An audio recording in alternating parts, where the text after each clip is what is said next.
Hello students, आप सबका स्वागत है क्लास 11th केमिस्ट्री में, जहां पर हम लोग unit number 4 chemical bonding and molecular structure कर रहे हैं। तो आज हमारा जो टॉपिक है वो है फॉर्मल चार्ज।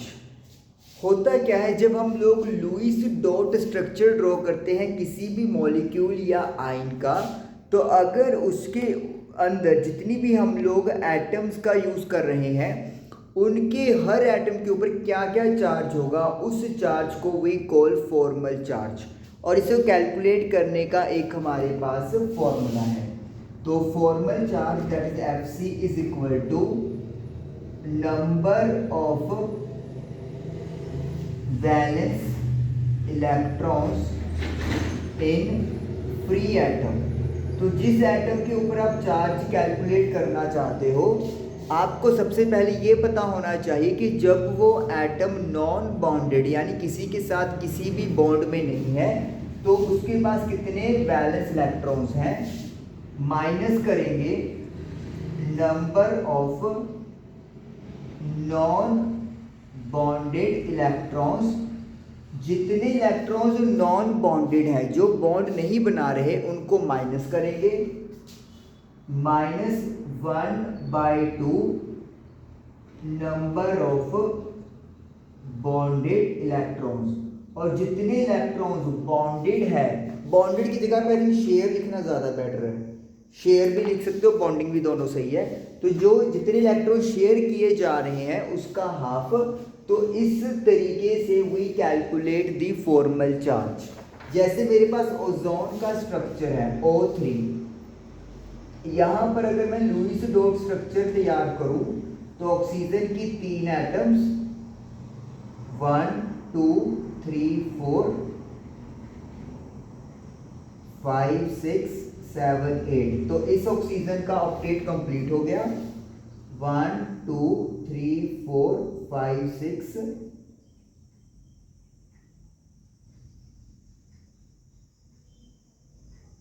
1 2 3 4 5 6। तो इस तरीके से ओजोन यानी O3 मॉलिक्यूल का लुईस डॉट स्ट्रक्चर हमारे पास तैयार हो गया। आप देख सकते हो हर ऑक्सीजन एटम के लिए ऑक्टेट कंप्लीट हो रहा है। अगर मैं इसकी बात करूं 1 2 3 4 5 6 7 8। इस वाले ऑक्सीजन की बात करूं 1 2 3 4 5 6 7 8। इसकी बात करूं 1 2 3 4 5 6 7 8। अब सपोज कर लो मैंने इन ऑक्सीजन के एटम्स को नंबर दे दिया 1 2 3, और मैं हर एक ऑक्सीजन एटम के ऊपर चार्ज कैलकुलेट करना चाहता हूं, जिसको आप फॉर्मल चार्ज बोल रहे हैं। तो सबसे पहले 1 यानी इस ऑक्सीजन की बात करेंगे। फॉर्मल चार्ज हमें पता है ऑक्सीजन का एटॉमिक नंबर 8 होता है। तो हर ऑक्सीजन की एटम के पास अगर वो फ्री स्टेट में है तो 6 इलेक्ट्रॉन्स होते हैं। तो 6 minus number of non bonded electrons. आप देख सकते हो यहाँ पे 2 इलेक्ट्रॉन ऐसे हैं जिनका लिंक किसी भी ऑक्सीजन एटम के साथ नहीं बन रहा, तो माइनस करेंगे 2। आगे है माइनस का 1/2 नंबर ऑफ बॉन्डेड इलेक्ट्रॉन्स। इस ऑक्सीजन में देखिए 1 2 3 4 5 6, तो 6 इलेक्ट्रॉन इसके साथ जुड़े हुए हैं। तो 1/2 की मल्टीप्लाई 6 के साथ कर देंगे। 6 में से 2 गया 4, ये कटिंग करके 3 आ जाएगा।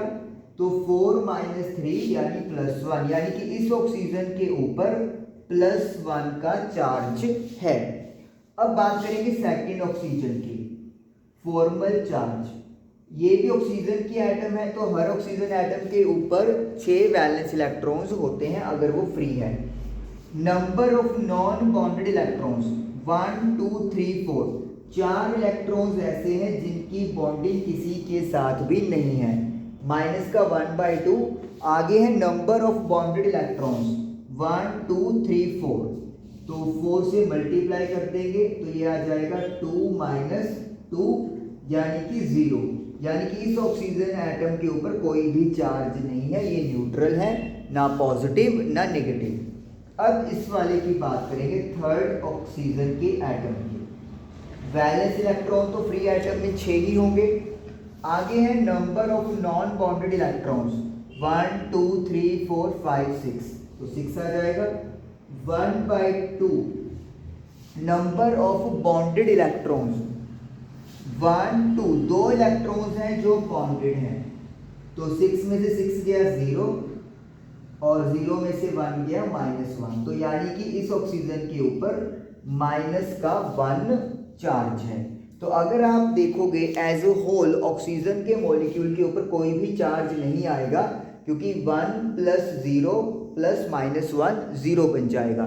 लेकिन अगर मैं इंडिविजुअल एटम की बात करूं तो इस ऑक्सीजन की एटम के ऊपर +1, यहाँ पर 0 और यहाँ पर -1 का चार्ज है।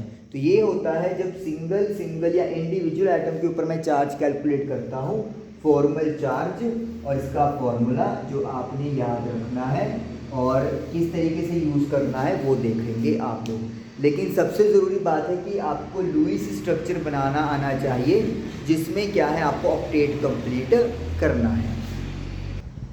अब हम लोग पढ़ने वाले हैं ऑक्टेट रूल की कुछ लिमिटेशंस, कुछ कमियां हैं। पहली कमी है incomplete octet of central atom. Central atom का जो ऑक्टेट है वो कंप्लीट नहीं हो पाता। ये जो प्रॉब्लम है वो उनमें आती है जिनके पास वैलेंस में 4 से कम इलेक्ट्रॉन्स होते हैं नॉर्मली। जैसे इन्होंने एग्जांपल दी है लिथियम क्लोराइड की। क्लोरीन के पास 7 इलेक्ट्रॉन्स हैं और लिथियम के पास 1 इलेक्ट्रॉन होता है वैलेंस में, तो फिर क्लोरीन के पास तो ये ऑक्टेट कंप्लीट हो गया, लेकिन जो लिथियम है उसके पास 2 ही इलेक्ट्रॉन बने हैं, यानी कि इसका ऑक्टेट कंप्लीट नहीं हुआ। इसी तरीके से हाइड्रोजन, बेरिलियम, हाइड्रोजन, बेरिलियम के पास टोटल 2 इलेक्ट्रॉन्स होते हैं वैलेंस में और हाइड्रोजन के पास 1 इलेक्ट्रॉन होता है। तो हाइड्रोजन का तो जो आपके पास है वो ड्यूप्लिटी पूरा होना होता है क्योंकि एक ही शेल होता है, लेकिन जो बेरिलियम है उसके पास भी सिर्फ 4 इलेक्ट्रॉन्स ही बन पाते हैं, तो इसीलिए इसका भी ऑक्टेट कंप्लीट नहीं हुआ। तो ऐसे ही आपको बहुत सारे एग्जांपल्स मिल जाएंगे जिनमें ऑक्टेट कंप्लीट नहीं होता। तो आप देख सकते हो कि इस तरीके से कुछ मॉलिक्यूल्स ऐसे हैं जिनका ऑक्टेट कंप्लीट नहीं हुआ, तो ये ऑक्टेट रूल को फॉलो नहीं कर पा रहे। अगली लिमिटेशन की तरफ आप चलते हैं। नेक्स्ट हमारे पास लिमिटेशन है ऑड इलेक्ट्रॉन मॉलिक्यूल्स। जिन मॉलिक्यूल में वैलेंस इलेक्ट्रॉन्स की गिनती ऑड नंबर होती है, जैसे अगर नाइट्रोजन की बात करें तो इनके पास वैलेंस में 5 इलेक्ट्रॉन्स हैं, और ऑक्सीजन की बात करें तो इनके पास वैलेंस में 6 इलेक्ट्रॉन हैं, तो 6 + 5 11 इलेक्ट्रॉन्स हो गए टोटल, और ये एक ऑड गिनती है। तो यहाँ पर आप देखोगे कि ऑक्सीजन का तो ऑक्टेट कंप्लीट हो रहा है 8 इलेक्ट्रॉन्स का, लेकिन जो नाइट्रोजन है उसका ऑक्टेट कंप्लीट नहीं हो रहा, 1 2 3 4 5 6 7। तो ये ऑड मॉलिक्यूल वाले जो है ये भी ऑक्टेट रूल फॉलो नहीं करते। ये हमारे पास कौन सी एग्जांपल है, नाइट्रिक ऑक्साइड, तो ये मेरे पास दूसरी लिमिटेशन है। अब बात करेंगे हम लोग तीसरी लिमिटेशन की। तीसरी लिमिटेशन है एक्सपेंडेड ऑक्टेट। ऑक्टेट का मतलब होता है 8 इलेक्ट्रॉन। हमने पहली लिमिटेशन में देखा कि 8 से कम इलेक्ट्रॉन बनते हैं। यहाँ पर एक्सपेंडेड का मतलब है इलेक्ट्रॉन्स जो है वो 8 से ज़्यादा हो जाएंगे, यानी कि ऑक्टेट की कंडीशन को ही क्रॉस कर जाएंगे। जैसे कि PF5, P होता है फॉस्फोरस, और अगर मैं इसकी कॉन्फ़िगरेशन लिखूँ जिसका एटॉमिक नंबर 15 है, 1s2 2s2 2p6 3s2 3p3।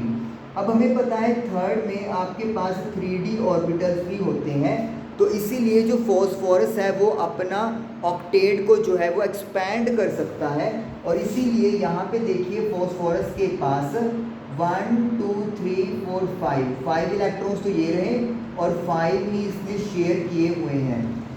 तो इस तरीके से टोटल यहाँ पर 10 इलेक्ट्रॉन्स इसके पास हो गए फॉस्फोरस के पास, लेकिन ऑक्टेट के हिसाब से तो सिर्फ 8 इलेक्ट्रॉन्स होने चाहिए।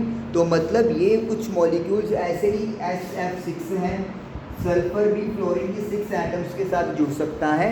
तो ये सारे एक्सपैंडेड ऑक्टेट की एग्जांपल्स हैं जो ऑक्टेट रूल में फिट नहीं आते। ओके, इसके अलावा कुछ और ड्रॉबैक्स भी हैं। हमने पढ़ा है कि नोबल एलिमेंट जो होते हैं उनका ऑक्टेट कम्प्लीटली फिल्ड होता है, लेकिन इसके बावजूद भी वो कुछ रिएक्टिविटी शो करते हैं और वो कंपाउंड बनाते हैं, जैसे कि जिनॉन डाइफ्लोराइड, क्रिप्टॉन डाइफ्लोराइड। तो ये ऐसे कुछ और भी कंपाउंड है जो नोबल एलिमेंट बना रहे हैं ऑक्टेट कंप्लीट होने के बावजूद। इसके बाद इस थ्योरी की सबसे बड़ी ड्रॉबैक ये भी है कि मॉलिक्यूल्स की शेप के बारे में कोई आइडिया नहीं लगता। शेप जो है उसके बारे में हम लोग कोई आइडिया नहीं लगा सकते कि PF5 या SF6 किस तरह की शेप एक्वायर करेंगे।